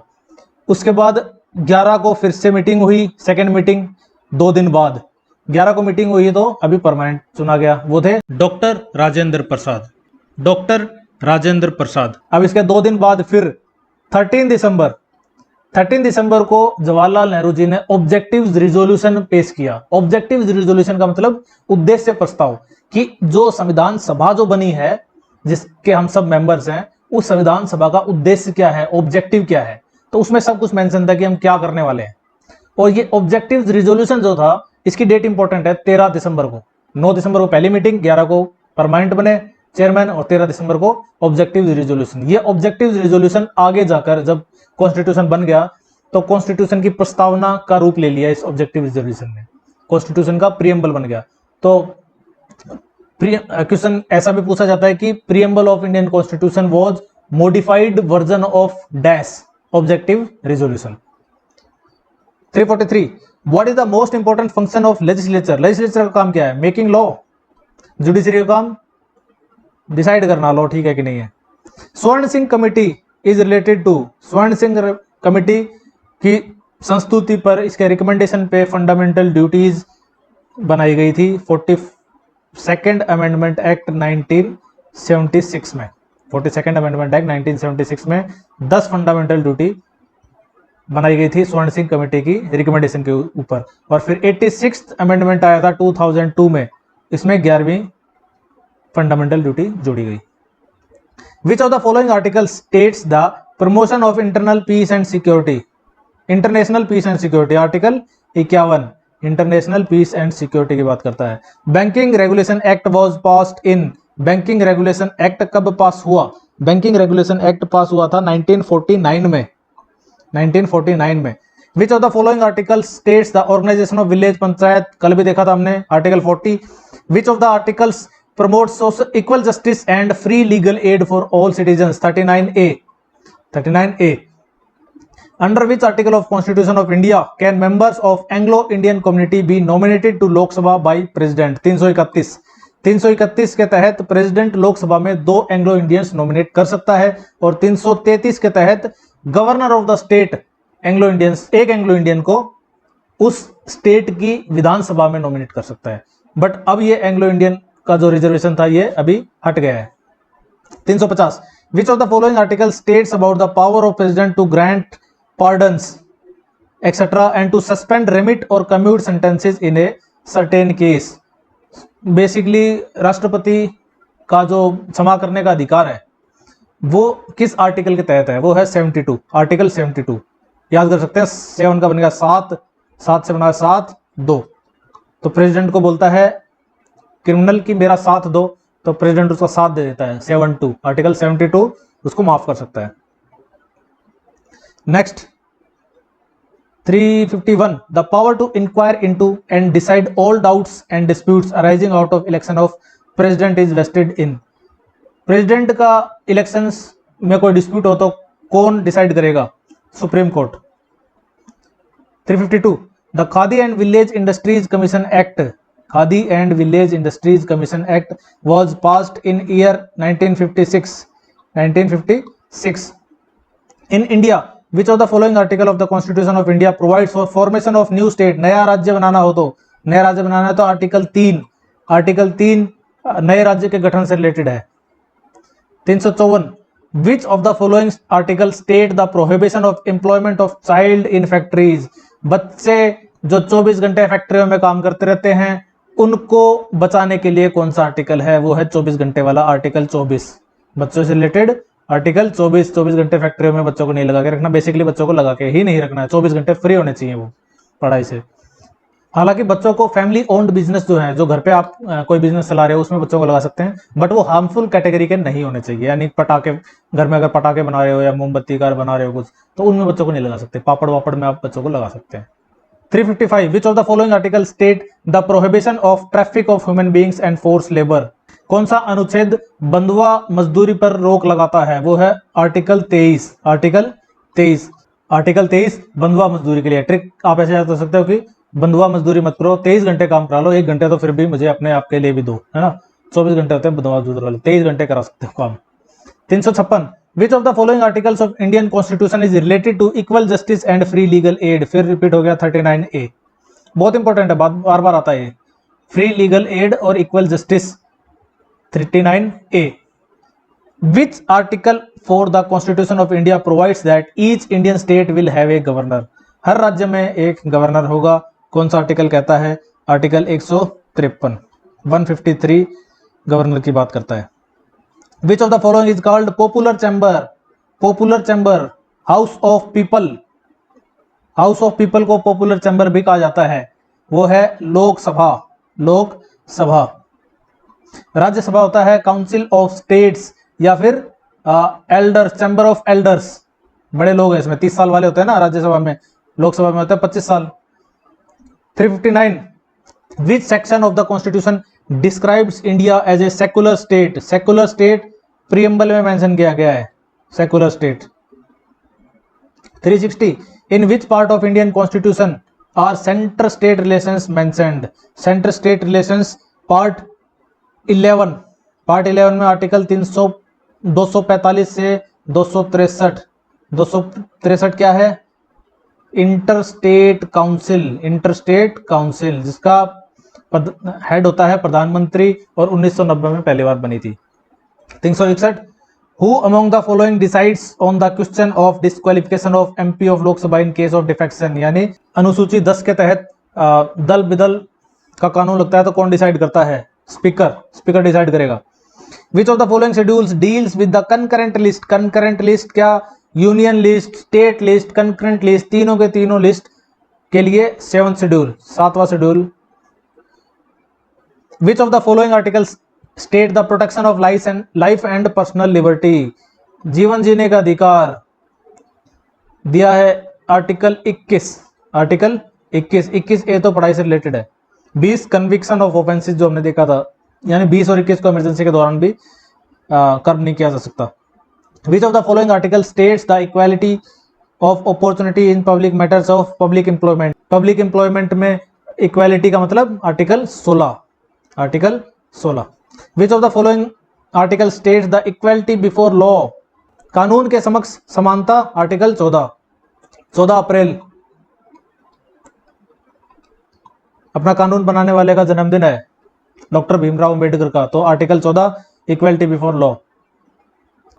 विच of the following articles defines the name and territory of the union. Union का नाम यानी कंट्री का नाम कौन से आर्टिकल में बोला गया है? आर्टिकल 1। आर्टिकल 3 तो स्टेट्स को नए स्टेट्स बनाने के लिए article 3। 367 the idea of residual powers in Indian constitution has been taken from. Residual powers, residual powers मतलब बची हुई पावर्स। कुछ पावर्स यूनियन लिस्ट में है, कुछ स्टेट लिस्ट में है, कुछ कंकरेंट लिस्ट में है। जो यूनियन लिस्ट में उन पे सेंट्रल गवर्नमेंट रूल बनाती है, स्टेट लिस्ट में है रेस्पेक्टिव स्टेट गवर्नमेंट्स अपने अपने रूल्स बनाती है उनके लिए, और कॉन्करेंट लिस्ट में जो टॉपिक्स हैं, सब्जेक्ट्स हैं, उनके ऊपर सेंटर और स्टेट दोनों बनाते हैं। और कुछ ऐसी पावर बच गई जो इनके अलावा भी बच गई, जो कहीं मेंशन नहीं किया, फिर किसी के ध्यान नहीं आई होंगी, उनको बोलते हैं रेजिडुअल पावर्स, बची हुई पावर्स। तो बची हुई सारी पावर्स सेंट्रल गवर्नमेंट के पास होती है, याद रखना। तो residual powers always lies with union. तो रेजिडुअल पावर्स का जो कंसेप्ट है वो किस देश से लिया गया था? वो लिया गया था कनाडा से। कनाडा से। ट्रिक ऐसे याद रख सकते हैं कि कुछ कपड़ा सिलवाया किसी ने, तो पूछा कि भाई कपड़ा सिल गया मेरा, पजामे कुर्ते सिल गए? तो बोला नहीं, हाँ पजामे कुर्ते सिल गए, बस नाड़ा डालना बाकी है, कनाडा। तो नाड़ा डालना बचा है, residual powers. 368 in which of the following amendment acts right to property was deleted as a fundamental right. कौन से संविधान संशोधन के द्वारा संपत्ति के अधिकार को मूल अधिकारों की श्रेणी से बाहर किया गया? वो था 44वां संविधान संशोधन एक्ट 1978। पहले राइट टू प्रॉपर्टी था आर्टिकल 19 और 31 में, 19 और 31 में फंडामेंटल राइट्स में। अब इन दोनों से हटा के ये चला गया है 300A यानी 300 कै में। तो ये भी फंडामेंटल राइट नहीं है, ये एक कॉन्स्टिट्यूशनल राइट बचा है, सिर्फ कॉन्स्टिट्यूशन में मेंशन्ड है। Next question 369 match the following. Article 52, 53, 54, 55, 57। 52 article 52 कहता है कि भारत में एक प्रेसिडेंट होगा। प्रेसिडेंट के लिए भी 52 है, और अपना जो राष्ट्रगान होता है वो भी 52 सेकंड का होता है। ताश की गड्डियों में भी 52 पत्ते होते हैं। तो 52 कहता है प्रेसिडेंट होगा भारत में। 53 कहता है कि प्रेसिडेंट में एग्जीक्यूटिव पावर होंगी यूनियन की सारी। 54 कहता है उसका इलेक्शन होगा प्रेसिडेंट का। कैसे होगा इलेक्शन? मतलब प्रेसिडेंट कैसे आएगा? इलेक्शन के थ्रू आएगा। 55 कहता है कि वो इलेक्शन का मैनर क्या होगा, किस प्रकार से इलेक्शन होगा, कौन उसमें वोट डालेंगे, एक वोट की कीमत कितनी होगी। 57 कहता है एलिजिबिलिटी फॉर द री इलेक्शन ऑफ प्रेसिडेंट, री इलेक्शन करना है तो उसकी एलिजिबिलिटी। तो ये एक एक करके उल्टे हैं, 5 4 3 2 1 यानी ए आंसर होगा इसका। 370 विच among the following is not A qualification for requirement of appointment of जजेस इन ए हाई कोर्ट। हाई कोर्ट जज के अपॉइंटमेंट के लिए कौन सी इनमें से एक क्वालिफिकेशन नहीं है? He should be citizen of India, definitely होना चाहिए, सिटीजन इंडिया का तो होना ही चाहिए, ये तो क्वालिफिकेशन है। He should have been an advocate of a high court for 10 years, किसी हाई कोर्ट में 10 साल उसको एडवोकेट होना चाहिए, बिल्कुल सही बात है। He should be A distinguished jurist in the opinion of president, नहीं ये नहीं है। पर एक बात और है कि प्रेसिडेंट किसी को सोचता है कि प्रेसिडेंट की नजरों में कोई डिस्टिंग्विश्ड जूरिस्ट है, बहुत अच्छा जूरिस्ट है, तो प्रेसिडेंट उसको हाई कोर्ट का जज तो नहीं बना सकता, बट उसको सुप्रीम कोर्ट का जज बना सकता है। तो ये सुप्रीम कोर्ट के जज के लिए क्वालिफिकेशन हो सकती है, पर हाई कोर्ट के लिए नहीं है। बड़ी विचित्र बात है। 371 the international organisation ICAO is abbreviation of. ICAO किस चीज की एब्रीवेशन है? यह है international civil aviation organisation. 372 who among the following are appointed by president of India. President of India किस किस को अपॉइंट करेगा? चेयरमैन यूपीएससी करेगा, अटॉर्नी जनरल करेगा, गवर्नर ऑफ स्टेट करेगा, ऑल ऑफ द अबव आ गया। Where is the Jawaharlal Nehru agriculture university located. Jawaharlal Nehru agriculture university कहां पर है? यह है जबलपुर में, जबलपुर। विच of the following articles provide for free legal aid, फिर आ गया free legal add for poor and weaker section 39A। BIMSTEC is a सब regional group comprising of 7 countries of South Asia and South East Asia, headquarter कहाँ है BIMSTEC का? BIMSTEC का headquarter है ढाका में, ढाका है बांग्लादेश की राजधानी है। तो बिम्स्टेक में कौन कौन सी 7 कंट्रीज हैं देखिए। बिम्स्टेक की 7 कंट्री में 5 तो इनके नाम से ही आता है, BIMST, Bangladesh, India, Myanmar, Sri Lanka, Thailand, और 2 और याद रखिए, B और N, भूलना नहीं, इन दोनों को नहीं भूलना, स्पेशली भूलना नहीं मतलब भूटान और नेपाल। ये 7 कंट्रीज हैं बिम्स्टेक के। Bay of Bengal initiative for multi sectoral technological economic cooperation, bay of Bengal initiative for multi sectoral technical economic cooperation, BIMSTEC. तो BIMST, Bangladesh, India, Myanmar, Sri Lanka, Thailand, और भूलना नहीं भूटान, नेपाल। ये 2 कंट्री ऐसे हैं जो बे ऑफ बंगाल में टच नहीं होते, बट ये बिम्स्टेक के मेंबर हैं। बिम्स्टेक की स्थापना हुई थी 1997 में। Central drug standard controller organisation headquarter is located in New Delhi. Which article of Indian Constitution provides the procedure for removing the vice president? Vice president को रिमूव करने का आर्टिकल है आर्टिकल 67। प्रेसिडेंट को रिमूव करने का आर्टिकल यानी इंपीच करने का आर्टिकल है 61, वाइस प्रेसिडेंट के लिए 67, प्रेसिडेंट के लिए 51, वाइस प्रेसिडेंट के लिए 67। High court of Bombay was set up in year, high court of Bombay कब बनाया गया? 1862। 1862 में 3 हाईकोर्ट बने थे, कलकत्ता, बॉम्बे और मद्रास। कलकत्ता, बॉम्बे और मद्रास। सबसे पहला हाईकोर्ट अगर पूछा जाए इंडिया में कौन सा था तो Calcutta high court. Match the following tables. Rajnath Singh है minister of defence, defence minister. Nitin Jairam Gadkari MSME minister, micro small and medium enterprises. Sadananda Gowda minister of fertiliser. Nirmala Sitharaman minister of corporate affairs. Who was the first female judge of India? First female judge of India थी अन्ना चंदी। First female जज of India justice Anna Chandi.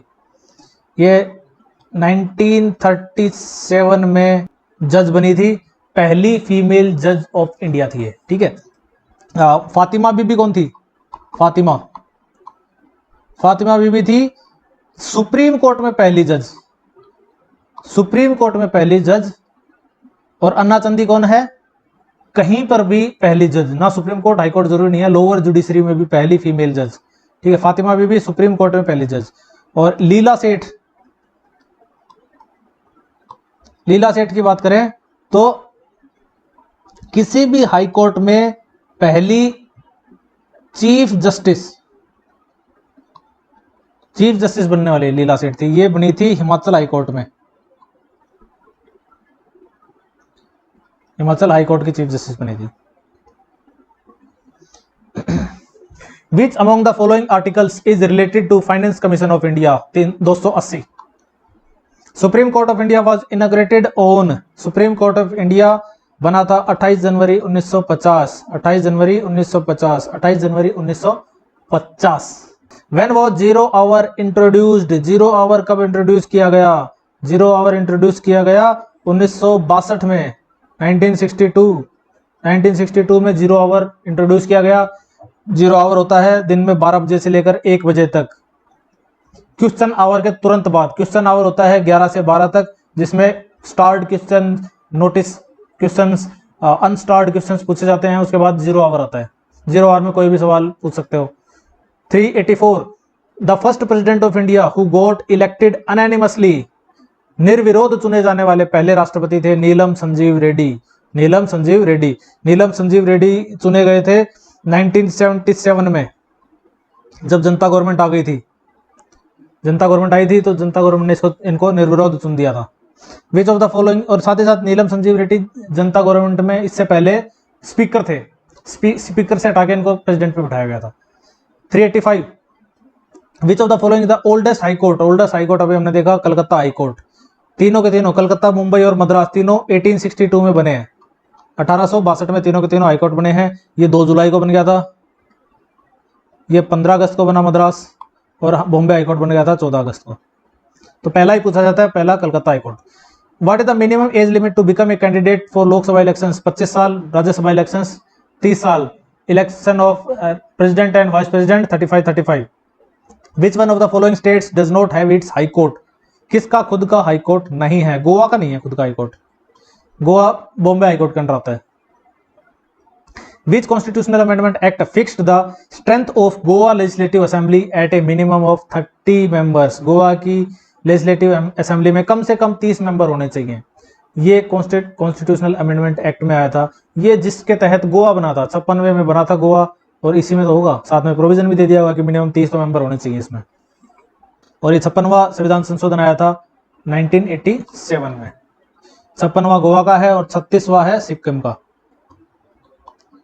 President rule was used for the first time, Punjab में पहली बार use हुआ था president rule, और president rule पहली बार इस्तेमाल किया गया था 20 जून 1951। 20 जून 1951। How many fundamental rights are recognised by Indian constitution? Indian constitution में कितने फंडामेंटल राइट्स हैं? 6। द स्पीकर ऑफ लोकसभा में रिजाइन, किसको रेजिग्नेशन देगा? स्पीकर, डिप्टी स्पीकर को देगा, deputy speaker of Lok Sabha. The power to promulgate ordinances during recess of parliament, जो parliament ना चल रहा हो, रिसेस मतलब सेशन ना बैठा हुआ हो, उस समय ऑर्डिनेंस कौन प्रमलगेट कर सकता है? ऑर्डिनेंस कौन जारी कर सकता है? ऑर्डिनेंस का आर्टिकल होता है आर्टिकल 123। आर्टिकल 123 ऑर्डिनेंस का है, वो प्रेसिडेंट जारी कर सकता है ordinance. A money bill passed by Lok Sabha is deemed to have passed by Rajya Sabha if upper house takes no action within 14 days.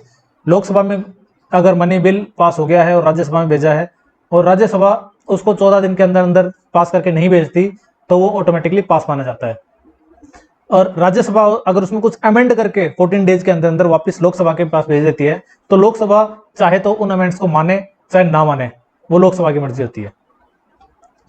394 the electoral college of president of India does not consist of who among the following? राष्ट्रपति के चुनाव में कौन participate नहीं करता? राष्ट्रपति के चुनाव में कौन पार्टिसिपेट करता है? All elected MPs and MLAs, जितने भी इलेक्टेड एमपी एंड एमएलए हैं वो पार्टिसिपेट करते हैं, ठीक है, बाकी और कोई नहीं करता। तो elected members of Lok Sabha and Rajya Sabha ये तो करते हैं, पार्ट करेंगे।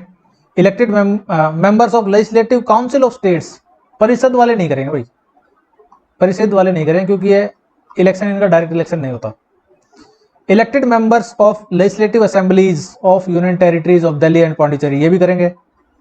Elected members of legislative assemblies of states including north east, हाँ नॉर्थ ईस्ट के अलग थोड़ी हैं, ये भी करेंगे। तो members of legislative councils of states, विधान परिषदें नहीं करेंगे स्टेट्स की participate. 395 which of the following states has highest number of Lok Sabha seats reserved for schedule caste? Schedule caste के लिए सबसे ज्यादा रिजर्वेशन किस राज्य को मिला हुआ है? तो हमने देखा है कि लोकसभा में 84 सीट, लोकसभा में 84 सीट एससी के लिए रिजर्व्ड है, और 47 सीट्स, 47 सीट एसटी के लिए रिजर्व्ड है लोकसभा में। यह भी इंपॉर्टेंट आंकड़ा है, ये भी एग्जाम में पूछा जाता है कि लोकसभा में कितनी सीट एसटी के लिए और कितनी सीट एससी के लिए रिजर्व्ड है। इन 84 एससी सीटों में से सबसे ज्यादा सीट है यूपी में, यूपी में है 17 सीट, 17। और अगर क्वेश्चन आ जाए कि सबसे ज्यादा एसटी के लिए लोकसभा सीट कौन से स्टेट को मिले हुए हैं, वो मिले हैं एमपी को। इन 47 में से 6 सीट्स मध्य प्रदेश को मिली हुई है, 6 सीट मध्य प्रदेश को मिली हुई है। 396 which of the following are listed as directive principles of state policy? इनमें में से कौन सा राज्य के नीति निर्देशक तत्वों में मेंशन है? Freedom in economic field, freedom in economic field for the interest of consumer and producer, ना ये नहीं है। Regulation of economic system of country to prevent concentration of wealth, wealth का कंसंट्रेशन कुछ लोगों के पास ना हो, यानी इनकम डिस्पैरिटी कम हो, ये है, ये डायरेक्टिव प्रिंसिपल है, सरकार को इसकी कोशिश करनी चाहिए। To ensure decent standard of living, एक अच्छा लिविंग स्टैंडर्ड होना चाहिए सभी वर्कर्स के लिए, फॉर ऑल वर्कर्स, ये भी सरकार का कर्तव्य है, नीति निर्देशक तत्वों में आता है ये। To promote and improve the environment and safeguard forest and wild life, ये भी है। तो 2, 3, 4 ये आ गया आंसर, बी आंसर आ गया 2, 3 and 4। Which of the following committees is also known as postmortem committee? Postmortem committee किसे कहा जाता है? एस्टिमेट कमिटी नहीं, पब्लिक अकाउंट कमेटी को बोलते हैं पोस्टमार्टम कमेटी। पोस्टमार्टम कमेटी मतलब कोई खर्चा हो गया है, अब इस खर्चे को पोस्टमार्टम करेंगे वो कि खर्चा सही किया है कि नहीं किया है। तो पब्लिक अकाउंट कमेटी का फ्रेंड, फिलोसोफर और गाइड बोलते हैं कैग को, controller and auditor general. Article 148 का है ये। कंट्रोलर एंड ऑडिटर जनरल सदन में एक रिपोर्ट पेश करता है, मतलब प्रेसिडेंट को देता है, प्रेसिडेंट सदन में रखता है वो रिपोर्ट, और उसमें बताया होता है कि सरकार ने पिछले 1 साल में या 2, 3, 5 साल में कहां कहां खर्चा किया, किस किस खर्चे के लिए बजट पास करवाया गया था, कितना कितना पास करवाया गया था, उसमें से कितना कितना पैसा लगा, वो खर्चा सही जगह लगा कि नहीं लगा, जिस चीज के लिए बजट पास हुआ था खर्चा वहीं लगा कि नहीं लगा। तो इस प्रकार से पूरी रिपोर्ट कैग प्रोड्यूस करता है पार्लियामेंट में। अब उस रिपोर्ट को स्टडी करती है ये पब्लिक अकाउंट्स कमेटी, कि पब्लिक का जो पैसा है वो पब्लिक अकाउंट्स कमेटी इसको रिपोर्ट करेगी, लेकिन वो खर्चा तो ऑलरेडी हो लिया, इसलिए इसको बोलते हैं पोस्टमार्टम कमेटी, ये पोस्टमार्टम कर रही है। तो पब्लिक अकाउंट कमेटी के बारे में कुछ और बताऊं तो पब्लिक अकाउंट कमेटी बनी थी 1921 में, सबसे पहले 1921। और पब्लिक अकाउंट कमेटी में 15 मेंबर होते हैं लोकसभा से और 7 मेंबर होते हैं राज्यसभा से। और 1967 के बाद से पब्लिक अकाउंट कमेटी का जो हेड है वो हमेशा ओपोजिशन से होता है। ये नॉर्म बन गया है, कोई रूल नहीं है, बट ये 1967 के बाद से हम फॉलो कर रहे हैं कि हक भी ओपोजिशन का ही होना चाहिए, कि भाई चेक कर रहे हो तो अगर खुद ही गवर्नमेंट का ही बंदा चेक करेंगे तो वो तो बताएंगे नहीं कंट्री को, तो ओपोजिशन का मेंबर इसका एक हेड होता है। 1967 से नॉर्म हम फॉलो कर रहे हैं। Where is the Asia's first dolphin research centre? Bharat का भी नहीं, एशिया का पहला डॉल्फिन रिसर्च सेंटर बन रहा है। कहां बन सकता है सोचो? बिहार में बन रहा है, पटना में। बिहार में पटना में बन रहा है। डॉल्फिन कहां पाई जाती है? गंगा नदी में पाई जाती है, ठीक है। Under whose prior permission money bill can be introduced in state legislative assembly? राज्य की विधानसभा में मनी बिल इंट्रोड्यूस किसकी परमिशन से किया जाता है? वो है गवर्नर की परमिशन से, गवर्नर की परमिशन से। लोकसभा में किसकी परमिशन से किया जाता है? राष्ट्रपति की परमिशन से। और मनी बिल का आर्टिकल होता है article 110। Who was the chairman of inaugural session of constituent assembly? Constituent assembly का जो पहला सेशन था, इनॉग्रल सेशन था, यानी 9 दिसंबर 1946 को पहला सेशन था, उसमें चेयरमैन कौन था? डॉक्टर सच्चा आदमी सच्चिदानंद सिन्हा। और 11 को बन गए थे Rajendra Prasad. 401 which of the following are criticisms of directive principles of state policy? DPSPs का criticism कौन सा है? does not speak of welfare state, अरे करता है welfare state की बात, ये तो criticism है ही नहीं। illogically arranged, ये criticism है भाई, इसको arrange ढंग से नहीं कर रखा। conservative भी है।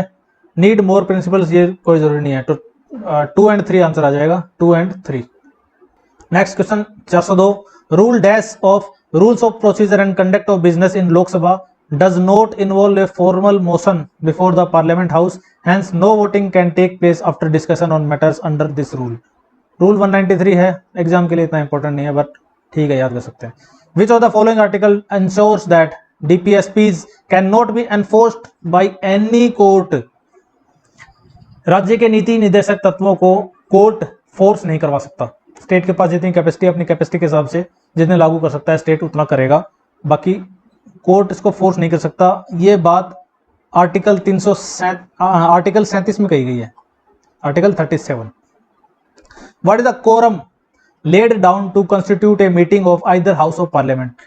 पार्लियामेंट के किसी भी हाउस, लोकसभा या राज्यसभा के लिए कोरम कितना होता है? कोरम का मतलब एटलीस्ट उतने लोग आने चाहिए तब वो सेशन चलेगा। उससे कम लोग अगर आए, उस दिन प्रेजेंट हुए, तो सेशन चलेगा नहीं। तो वो कोरम होता है 10%, 1/10 of total number of members of that house. उस हाउस का टोटल नंबर, यानी लोकसभा का 1/10 बोले तो कम से कम 55 लोग प्रेजेंट होने चाहिए, और राज्यसभा में मिनिमम 25 प्रेजेंट होने चाहिए, तब कोरम, तब वो हाउस चलेगा, वरना स्थगित हो जाता है।